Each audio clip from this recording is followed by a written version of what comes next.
ناظرین آپ کی خدمت میں سلام عرض کرتے ہیں. آپ پروگرام ملاحظہ فرما رہے ہیں مذاکرہ، اور ہمارے ساتھ حسب معمول جو شخصیتیں تشریف فرما ہیں جناب محترم مولانا سید نجم الحسن نقوی صاحب اور جناب محترم مولانا سید اظہر حسین نقوی صاحب قبلہ. تو بات بریک پر جانے سے پہلے جو ہو رہی تھی وہ امام زمانہ علیہ الصلوۃ والسلام کی غیبت صغریٰ اور کبریٰ کے بارے میں تھی، اور قبلہ محترم نے بیان فرمایا کہ امام زمانہ جو 250 ہجری میں اس دنیا میں تشریف لائے ہیں اور 5 سال کی عمر میں غیبت صغریٰ شروع ہوئی، اور یہ تقریباً 329 ہجری تک 69 سال رہی، اور اس کے بعد اب جو زمانہ ہے یہ غیبت کبریٰ کا ہے. اور جو زمانہ گزرا غیبت صغریٰ کا، اس میں آپ نے جو اپنے 4 خاص نائب مقرر کیے ان کو کہتے ہیں نواب خاص. تو ان کے متعلق قبلہ فرما رہے تھے. قبلہ مزید اپنی بات کو جاری رکھیں. بسم اللہ الرحمن الرحیم. نہایت ہی شکریہ. تو میں عرض کر رہا تھا کہ امام زمانہ اجل اللہ تعالیٰ فرج الشریف کی غیبت کے جو ہے وہ اس کے 2 پہلو کہہ لیں، 2 حیثیتیں کہہ لیں. تو ایک وہ ہے کہ جو غیبت صغریٰ کا زمانہ ہے، اور اس غیبت صغریٰ میں آپ کے جیسے آپ نے ابھی ارشاد فرمایا کہ نواب اربع بھی انہیں کہا جاتا ہے، اور یہ خاص تھے جن کا بالکل امام کے ساتھ تعلق تھا، خود امام کی خدمت میں حاضر ہوتے تھے اور وہاں سے جو ہدایات ملتی تھیں اس کو آگے جو ہے وہ عوام تک پہنچاتے تھے. اور اس کے علاوہ جو ہے 7 اور بھی آپ کے نمائندے تھے جنہیں سفراء کہا جاتا ہے. وہ لہذا یہ اگر جمع کیا جائے تو تقریباً 11 بنتے ہیں. اور ان میں سے پہلے جو امام علیہ السلام کے وہ کیا نام ہے نمائندہ تھے وہ حضرت عثمان بن سعید عمری تھے، اور ان کے بعد ان کے بیٹا جو ہے عثمان بن عمری کا محمد بن عثمان سعید تھے، اور اس کے بعد تیسرے جو ہے حسین بن روح ہیں غالباً وہ تھے، اور ان کے بعد پھر چوتھے جو ہیں علی بن محمد. تو یہ جو ہے جب علی بن محمد تک سلسلہ پہنچا تو اس وقت امام علیہ السلام نے کہا کہ اب میں پردہ غیبت کبریٰ میں جانے والا ہوں، لہذا اب میرے بعد آپ کسی کو نائب نہ بنانا. تو یہ ایک غیبت صغریٰ کا ملخص جو ہے وہ. اور اب ہے غیبت کبریٰ. یہ کب تک امام غائب رہیں گے اس کا علم جو ہے وہ اللہ سبحانہ و تعالیٰ کے پاس ہے. جب جیسا کہ قبلہ ابھی بیان فرما رہے تھے کہ یہ زمین جو ہے یہ ابھی تک غالباً تیار ہی نہیں ہے. یہ لوگ جو ہیں ابھی تک امام کے ظہور کے لیے، یہ تاخیر امام کے طرف سے نہیں ہے، امام زمانہ علیہ السلام تو ہر وقت تیار بیٹھے ہیں. جیسا کہ اگر کتابوں کا دیکھا جائے، مطالعہ کیا جائے تو اس میں تو امام جو ہے وہ بالکل ریڈی ہیں، بالکل تیار ہیں. لیکن ہم بھی تیار ہیں یا نہیں ہیں؟ مسئلہ یہ ہے کہ ابھی تک ہم تیار ہی نہیں ہیں کہ امام کا ظہور ہو جائے. یعنی امام کے ظہور نہ ہونے کی ایک وجہ یہ جو ہے لوگ ہیں کہ ابھی تک آمادہ ہی نہیں ہیں. تو جب یہ تیار ہو جائیں گے، اور دوسری بات یہ ہے کہ جب یہ زمین ظلم و جور سے بھر جائے گی تو تب امام زمانہ کا جو ہے وہ، اب سوال یہ پیدا ہوتا ہے کہ کیا ابھی ظلم کم ہے؟ بہت ظلم ہو رہا ہے، اس میں کوئی شک نہیں. لیکن جب ظلم انتہا تک پہنچ جائے گا تو اس وقت اللہ سبحانہ و تعالیٰ اپنے اس نمائندے کو حکم دے گا اور امام زمانہ جل تعالیٰ شریف کا ظہور ہوگا، اور وہ پھر اس کائنات کو عدل و انصاف سے اسی طرح بھر دیں گے جس طرح یہ ظلم و جور سے پر ہو جائے.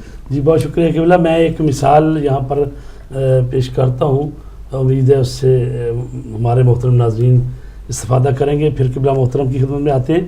وہ مثال یہ ہے، وہ مثال بھی آغا محسن قرائتی کی ہے کہ وہ کہتے ہیں کہ کارپوریشن جو سٹریٹ لائٹ میں بلب لگاتے ہیں جس کی وجہ سے رات کا اندھیرا دور ہوتا ہے اور روشنی پھیلتی ہے، تو ایک سٹریٹ لائٹ میں وہ جو کارپوریشن نے لگایا ہوا تھا کھمبا اور اس کے اوپر جو پول کے اوپر لائٹ لگی ہوئی تھی، بڑے بڑے جو مرکری بلب ہوتے ہیں 1000 واٹ کے 2000 واٹ کے بلب لگے ہوتے ہیں.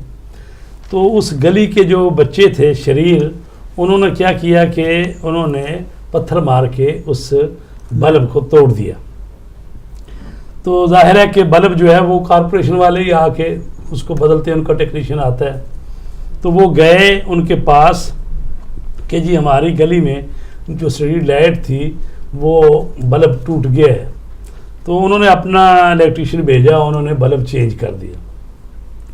مہینہ 2 مہینے بعد پھر دوبارہ یہ ہوا کہ دوسرا بلب جو لگا کے گئے تھے، پھر ان لوگوں نے کہ جن کو روشنیوں سے چڑ ہوتی ہے اور وہ شریر اس علاقے کے لوگ جنہوں نے رات کو کارروائیاں کرنی ہوتی ہیں، تو ظاہر ہے کہ روشنی ہو تو اس میں اپنی کارروائی کرنا مشکل ہوتی ہے. تو جن کو نور سے نفرت ہوتی ہے تو انہوں نے پھر دوبارہ وہ بلب توڑ دیا. پھر معزز آدمی اس محلے کے اکٹھے ہو کے گئے اور انہوں نے کہا جی ہمارا بلب ٹوٹ گیا ہے، روشنی ختم ہوگی. تو کونسل والے دوبارہ آئے اور انہوں نے بلب لگا دیا. قصہ مختصر یہ ہے کہ 11 بلب توڑ دیے انہوں نے. اب جب 11 بلب توڑ دیے انہوں نے تو پھر دوبارہ جب معززین کا وفد وہاں پہنچا تو انہوں نے کہا جی باہر بیٹھے تشریف رکھے، آپ سے ہمارے ہیڈ آف ڈپارٹمنٹ بات کریں گے. تو وہ آئے اور انہوں نے کہا دیکھو بھائی ہم 11 بلب آپ کے بدل چکے ہیں، اور اگر تم اپنے علاقے میں رہتے ہوئے کوئی بندوبست نہیں کر سکتے کہ یہ جو شریر اور بدماش لوگ ہیں ان کو کنٹرول کرو کہ جو آ کے بلب توڑ جاتے ہیں، تو ہم نے تہیہ کر لیا ہے کہ اب بلب ہم نہیں لگائیں گے اس وقت تک جب تک تمہارے علاقے کے جو لوگ ہیں وہ گارنٹی نہ دیں کہ ہم حفاظت کا ذمہ لیتے ہیں، اور ہم ان کو کمیٹیاں بنائیں گے، رات کو چیک کریں گے کوئی ایسی حرکت نہ کرے. تو اسی طرح اللہ تبارک تعالیٰ نے 11 امام بھیجے. کسی کو زہر دے کے شہید کر دیا گیا، کسی کو تلوار سے شہید کر دیا گیا. تو اللہ نے چونکہ گنتی 12 کی اس کے پاس، پہلے 1,24,000 نبی اس نے بھیجے ہیں، اور اگر اس نے اور بھیجنے ہوتے تو اور بھی بھیج سکتا تھا کہ چلو اس کو بھی شہید کروا دیں، اگلا بھیج دیں. چونکہ اس نے نظام ویسا بنایا ہے کہ 12 سے آگے گنتی بڑھنی نہیں. تو اب جب 11 کو جب شہید کر دیا تو اللہ تبارک تعالیٰ نے پھر 12ویں کو غائب کر دیا کہ جب تک تمہیں آمادگی پیدا نہ ہو اس کی حفاظت کی اور اس کو روشنی سے استفادہ کرنے کی، اس کے نور سے استفادہ کرنے کی، اس وقت تک وہ امام نہیں آئے گا. آپ کہتے رہے اللہ یعنی اس کا مطلب یہ ہے کہ لوگوں پر بھی مسئولیت ہاں جی مسئولیت. یہ نہیں ہے کہ ساری ہر چیز کو جو ہے آپ اللہ سبحانہ و تعالیٰ پر جو ہے وہ ڈال دیں کہ نہیں ایسے کیوں نہیں، ایسے کیوں نہیں، ویسے کیوں نہیں. یعنی جس نے حضرت انسان کو عقل دی ہے، نعمات سے نوازا ہے، تو ان پر بھی کچھ تو مسئولیت بنتی ہے کہ یہ اپنے آپ کو آمادہ کریں. ہم کو سوچنا ہے کہ ہم امام کی آمد کے لیے کتنے تیار ہیں، کتنے ہم آمادہ ہیں. آیا ہم اس قابل ہیں کہ امام کا ظہور ہو؟ میں عمومی بات کر رہا ہوں، یہ مسلمانوں کی، ہر مسلمان کے لیے یہ ضروری ہے کہ اس لیے کہ فریقین کا اس پر اتفاق ہے. امام زمانہ کے موجود ہونے پر فریقین کا، بہت سارے علماء اہل سنت نے بھی بڑی بڑی کتابیں لکھی ہیں اور اس میں یہ ثابت کیا کہ امام زمانہ آ چکے ہیں اور ان کا جو ہے وجود جو ہے وہ موجود ہے. بہت کم ہے کہ جنہوں نے آئیں بائیں شائیں جو ہے وہ کیا ہے اور انکار کیا، اور ان کے انکار کرنے کی بھی کچھ وجہ ہے. جس طرح آپ کہہ رہے ہیں کہ کچھ نور کو چاہتے نہیں تھے چونکہ وہ ڈکیتی کرنا چاہتے تھے، تو آج بھی ایسے ڈکیتی کرنے والے دین کے اندر لوگ موجود ہیں، اور وہ جو ہے اپنی طرف سے جو ہے وہ بیانات اور فتاوے اور نہ جانے کیا کیا تو دین کے اندر جو ہے وہ قبلہ حدیث ہے رسول پاک کی، افضل اعمال امتی انتظار الفرج من اللہ عز و جل. میری امت کا بہترین عمل انتظار فرج از جانب خداوند عالم ہے. تو جب انتظار کی ہم بات کرتے ہیں کہ انتظار خود ایک بہت بڑا عمل ہے اور عبادت کا عمل ہے، تو انتظار کس قسم کا ہونا چاہیے؟ آیا مثبت، منفی، اور یعنی اس کی جو اقسام ہیں اور جو بہترین انتظار ہے جو فائدہ دے انتظار کرنے والوں کو، منتظرین کو، وہ کیا ہے؟ عرض کروں آپ کی خدمت میں، بہت واضح ایک تصور جو ہے وہ انتظار کا اگر کسی بھی عام انسان سے، معقول آدمی سے پوچھا جائے کہ آیا انتظار کا معنی یہ ہے کہ آپ چپ کر کے بیٹھ جائیں، کوئی حرکت نہ کریں، بس آپ انتظار کریں، تو اس انتظار کو کوئی بھی صاحب عقل انسان اس کی تعریف نہیں کرے گا۔ جی انتظار کا معنی ہے حرکت، انتظار کا معنی ہے جس کا آپ انتظار کر رہے ہیں، اس جس شخصیت کا آپ انتظار کر رہے ہیں اس شخصیت کے مطابق آپ حرکت کریں۔ جی اگر آپ کے گھر میں کسی عام انسان نے آنا ہے تو انتظار اسی طرح کا ہوگا، جی کسی بہت عزیز نے آنا ہے تو اس کا انتظار اسی نوعیت سے ہوگا۔ یہ جس کا انتظار ہو رہا ہے یہ نہ تو انفرادی انتظار ہے اور نہ ہی اس کا فائدہ کسی ایک گروہ کو ہونے والا ہے، اس کا فائدہ تمام تر زمین کے رہنے والے باسیوں کو ہوگا، اور منجی عالم بشریت میں تشریف لانا ہے۔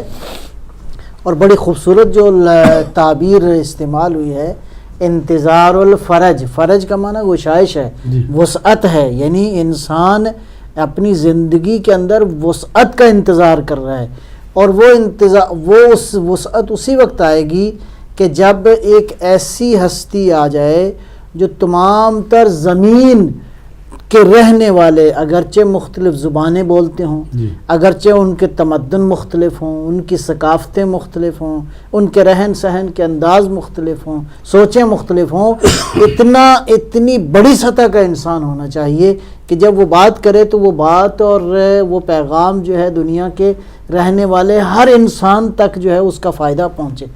اب یہ بات کب مکمل ہوگی؟ یہ انتظار اس وقت ہے کہ جب ہم حرکت کریں۔ ان اللہ لا یغیر ما بقوم حتی یغیر ما بانفسہم، خداوند عالم تبدیلی اس وقت لائے گا جب ملتوں کا ارادہ سامنے آئے۔ میں اس کو یوں اگر عرض کروں اس آیہ مبارکہ کے مفہوم کے حوالے سے، جب ملتیں کو ارادہ کر لیں، ابھی ملتیں آمادہ نہیں ہیں کسی بڑے ارادے کے لیے، ابھی ملتوں کا ارادہ ناپختہ ہے، ابھی قوموں کے ارادے، ابھی مشکل یہ ہو گئی ہے، موجودہ اس تہذیب و تمدن کے تصور نے انسانوں کو ایک دوسرے سے کاٹ کے رکھ دیا ہے۔ اب تو مشکل یہ ہو گئی ہے کہ ہر فرد خود ہے، بس خود ہے، اس کے علاوہ وہ کسی اور کا نہیں ہے۔ آزادی کا وہ تصور جو ایک بھیانک تصور ہے جس کی وجہ سے انسانی سوسائٹی کی رگیں کٹ کے رہ گئی ہیں، وہ اجتماعیت کا تصور ہی ختم ہو کے رہ گیا ہے۔ بنیادی طور پہ انسانی سماج میں تبدیلی اس وقت آئے گی کہ جب آپ اس انسان کا انتظار کر رہے ہیں۔ یہ بات بڑی اہم ہے، ہم اس انسان کا انتظار کر رہے ہیں کہ جس کی قیادت، جس کی شخصیت، جس کے آنے سے کسی ایک گروہ کو فائدہ نہیں ہوگا، کسی ایک قوم کو فائدہ نہیں ہوگا، کسی ایک زبان بولنے والوں کو فائدہ نہیں ہوگا، اصلاً زمین کے رہنے والے ہر ذی روح کو فائدہ ہوگا۔ یہاں تک کہ بلکہ اس فرج کے جو مفاہیم روایات مقدسہ میں موجود ہیں وہ تو یہ ہیں کہ جب مولا ظہور فرمائیں گے تو حتیٰ اس کا فائدہ کہاں تک، آپ دیکھیں اس فرج کا، اس گشائش کا، اس وسعت کا فائدہ کہاں تک ہوگا، حتیٰ وہ لوگ جو دنیا سے چلے گئے ہیں اور وہ حالت انتظار میں تھے مولا کے، وہ قبروں میں صاحبان ایمان ایک دوسرے کو جا کے اس روز مبارکباد دیں گے کہ آج مولا مہدی کا ظہور ہو گیا۔ بلکہ یہ بھی روایت موجود ہے کہ فضاؤں میں اڑنے والے پرندے جو ہیں، اس کا مطلب پرندے ایک دوسرے کو مبارک دیں گے کہ آج وہ آ گیا ہے جس کا صدیوں سے انتظار تھا۔ اس کا مطلب یہ ہے کہ اس انتظار کے لیے آپ کو اپنے چھوٹے چھوٹے دائروں سے نکل کر اس الہی، اس عالمی قیادت کے لیے، اس عالمی نظام کے لیے اپنے آپ کو تیار کرنا ہے۔ اور جب عالمی نظام کی آپ بات کرتے ہیں تو ان چھوٹی سوچوں سے، ان چھوٹے اعمال سے، ان انفرادی باتوں سے نکل کر اپنے قلبی وسعت کو، اپنے فکر کے آفاق کو ضرورت ہے ضرب لگائی جائے اور ان کو وسیع کیا جائے، اور اس کے ساتھ انسان لہٰذا ملتیں آمادہ ہوں اس عالمی قیادت کے لیے۔ اور وہ اسی وقت ہوگا کہ جب ہم یہ نہیں کہ اب ہم گھر میں جا کے بیٹھ جائیں, روٹین میں ہماری لائف گزر رہی ہے, صبح ہوتی ہے, شام ہوتی ہے, زندگی یوں ہی تمام ہوتی ہے. نہیں, اس سے یہ انتظار نہیں ہے کہ امام خود ہی آئیں گے اور آ کے, امام نے خود ہی آ کے کرنا تھا. تو میں ایک سادہ سی بات پوچھتا ہوں, پھر کربلا کیوں ہوئی؟ اگر خدا نے ہی کرنا تھا آ کے تو واقعہ طائف کیوں ہوا؟ اگر انبیاء ہی نے آ کے سب کچھ کرنا تھا تو انبیاء پہ اتنے ظلم کیوں ہوئے؟ حضرت نوح علیہ السلام نے 950 سال پتھر کیوں کھائے؟ یہ اس لیے تھا کہ یہ ملتیں تیار ہوں, یہ قومیں تیار ہوں. ملتیں جب ارادہ کریں گی اس عالمی قیادت کے لیے, تو خداوند عالم بالکل جو ہے وہ جیسے قبلہ نے بیان فرمایا کہ روایات سے یہ بات ملتی ہے کہ امام بالکل تیار ہیں.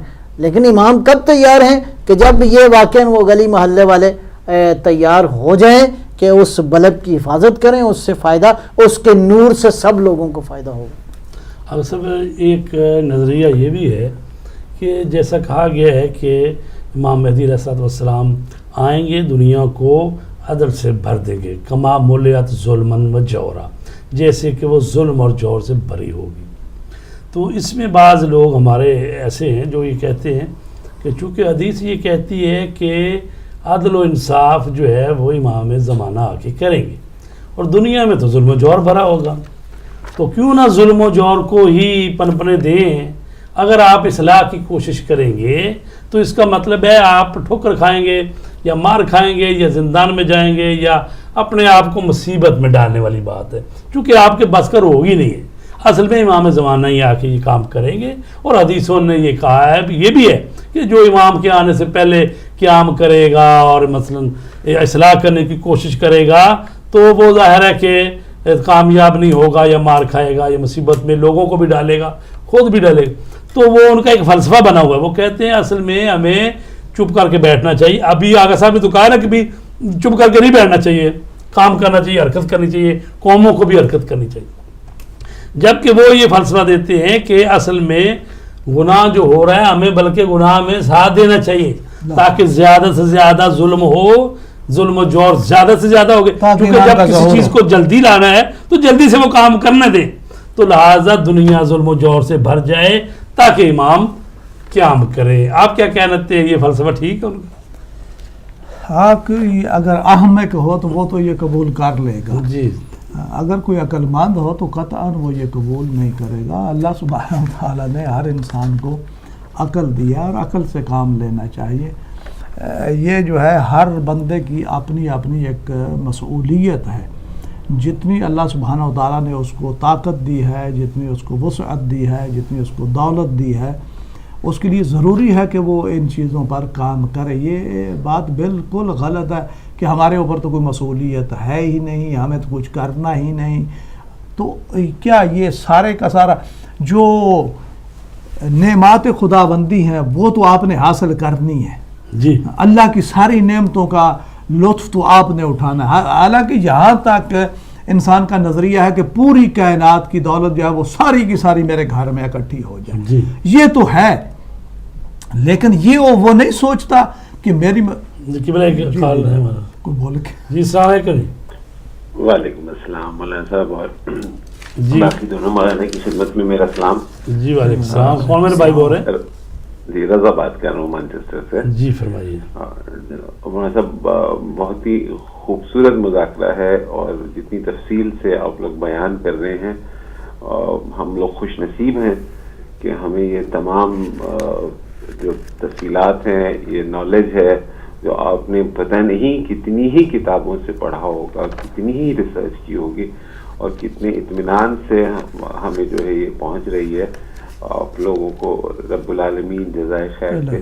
اور بلکہ میں کیا دعا دوں, مجھے دعاؤں میں ہمیشہ یاد رکھیے. مولانا صاحب, ایک چیز جو اکثر پوچھی جاتی ہے اور بار بار سنتے ہوئے اچھی بھی لگتی ہے, کیونکہ حالات جو ہیں جس کروٹ کی طرف جا رہے ہیں, تباہی اور بربادی چاروں طرف پھیلتی جا رہی ہے, تو ایک جو خواہش ہے کہ ظہور امام کب ہوگا, اور اس کی نشانیاں, اور کتنی نشانیاں پوری ہو چکی ہیں, اور ہمیں اور کتنی نشانیوں کا انتظار ہے.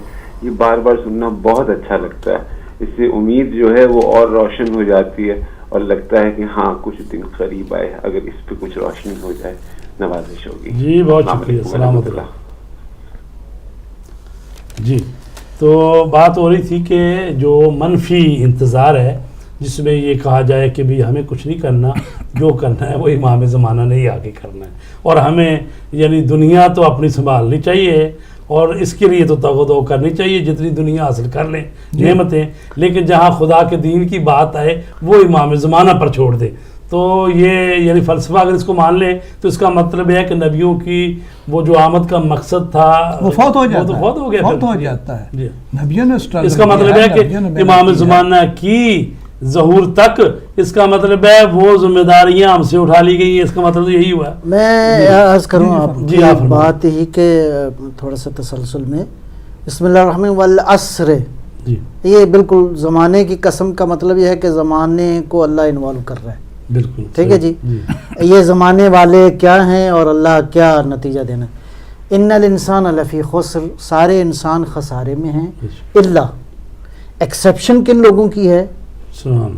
یعنی زمانے میں جی جی ایکسیپشن جن لوگوں کی بچت کا امکان ہے وہ آمنوا وعملوا الصالحات وتواصوا بالحق وتواصوا بالصبر. یہ چار نکاتی ایجنڈا ہے. یہ چار نکاتی ایجنڈے پہ جو عمل کرے گا وہ زمانے کے خسارے سے بچ جائے گا. اور امام زمانہ کا بھی انتظار بقول حضرت امام خمینی رضوان اللہ تعالی علیہ. بہرحال العصر کے معانی پہ مفسرین نے مختلف احتمالات دیے ہیں. امام خمینی نے جو احتمال دیا بہت ہی خوبصورت احتمال ہے، اور بعید نہیں، یہ سارے احتمال ہی اپنی جگہ پہ ان کا اجتماع بھی ہو سکتا ہے. فرمایا امام اصل میں اللہ جو والعصر فرما رہا ہے وہ ہستی جس کی قسم کھا رہا ہے وہ ہے اسارہ وقت، وہ ہے زمانے کا نچوڑ، اور وہ امام عصر ہے. تو امام عصر کے ساتھ رابطہ انہی لوگوں کا ہوگا، خسارے سے وہی بچیں گے جو یہ چار نکاتی ایجنڈے پہ عمل کریں گے. ایمان ان کا ٹھیک ہو، عمل ان کا ٹھیک ہو، حق کے لیے جد و جہد کریں اور صبر سے کام لیں. اس کے لیے کامل ترین نمونہ جو ہے وہ میں سمجھتا ہوں کہ جو کم از کم وہ لوگ جو کربلا کا ذکر کرتے ہیں، یہ چار نکاتی ایجنڈا اپنی کامل ترین شکل میں وہاں پہ ہمیں نظر آتا ہے. اور یہ جو کہا نا کہ مولعت ظلمن، کہ ظلم سے، جور سے، گناہ سے بھر جائے گی، یعنی غلبہ اس کا ہوگا. یہ نہیں کہ اصلاً اہل ایمان دنیا سے ختم ہو جائیں گے، یعنی حاکمیت گناہ کی ہوگی، اور وہ ہو رہا ہے.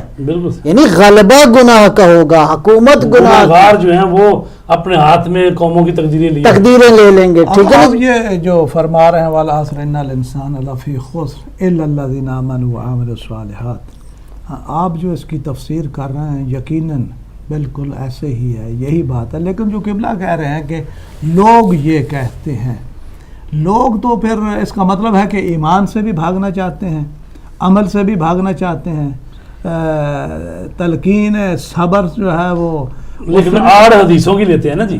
کہہ رہے ہیں بھی حدیثیں یہ کہہ رہی ہیں کہ آپ نہ کریں، کہ ہم نہ کریں. آپ امام زمانہ کے آنے سے پہلے اب وہ ہمارا وقت نہیں ہے، وہ وقت کے امام کی بات ہے. تو جب وہ آئیں گے اب خام خواہ لوگوں کو کچھ نہ مروائیں، نہ قیام کریں. ایک مثال عرض کرتا ہوں. امام خمینی کی مخالفت اسی وجہ سے بڑے بڑے مولانا حضرات کرتے رہے ہیں کہ بھئی آپ کیوں قوم کو خام خواہ مروانا چاہتے ہیں. اور آج بھی بعض لوگ آج بھی کہتے ہیں یار یہ سارا کام جو ہے یہ ایران کی، آپ تو مثبت سائڈ نورانی سائڈ لے رہے ہیں نا جی، وہ دوسری لے رہے ہیں کہ جب آرام سے پرامن جا رہے تھے، جب سے یہ انقلاب آیا نا 30 سال سے شیعوں کو مار پڑ رہی ہے. ادھر بھی 60-70 ہزار بندہ، اور پھر ایران کا وہ جو جنگ لگی صدام سے، اور آپ پھر شام میں یہ وہ ساری بات ادھر ڈال دیتے کہ جناب یہ جو آپ کی اپنے مذہب پر چلنے کی جو آپ نے ٹھان لی ہے نا، نہیں ہم بھی جعفری ہیں، شیعہ ہیں، ہم بھی جئیں گے، عزت سے جئیں گے، تو پھر مار کھانی پڑتی ہے. تو وہ اس لیے کہتے ہیں، ہم نے وہ کہا نہیں تھا کہ جو حدیثیں ہیں وہ کہتی ہیں بھی آپ پہلے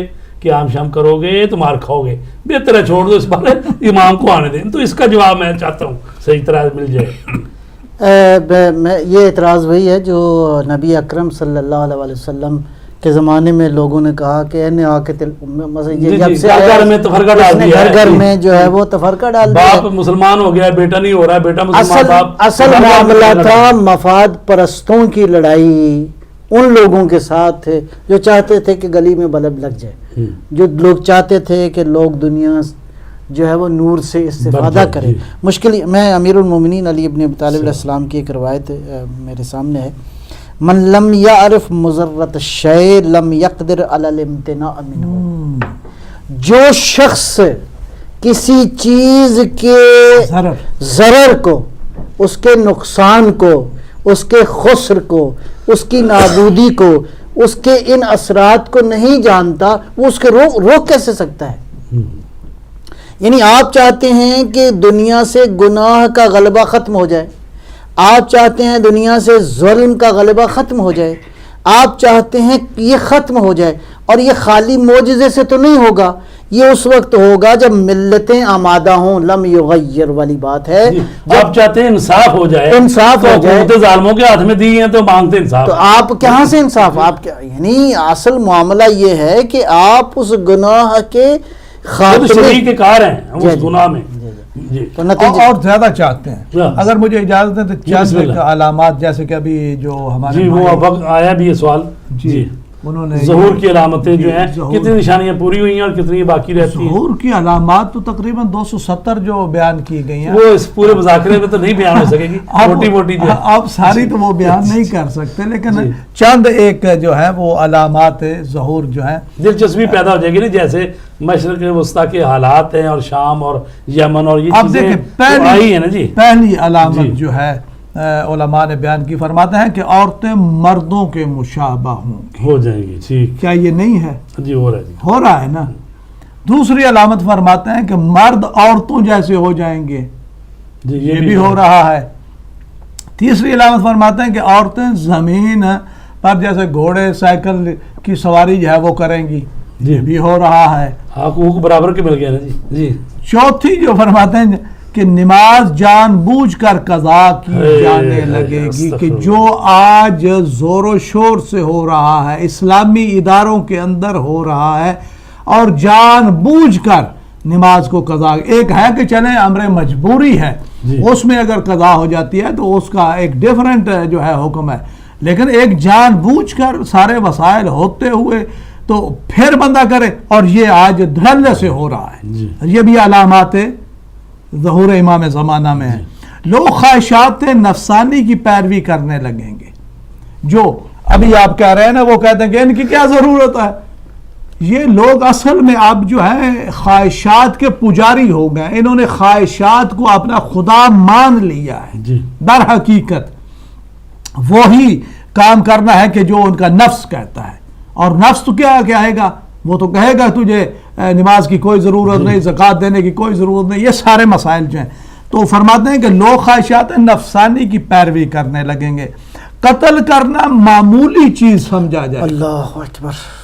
آج کیا دیکھ رہے ہیں؟ انسان کا مارنا. پہلے اگر کہیں کوئی قتل ہو جاتا تھا تو عجیب ایک ماحول بنتا تھا اور لوگ تعجب کرتے تھے، اور آندھی بھی چلتی تھی اور نہ جانے کیسے کیسے.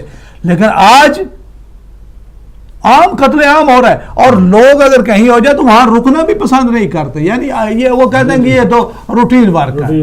تو یہ بھی ظہور میں سے ہے کہ اس وقت قتل کرنا معمولی چیز سمجھا جائے گا.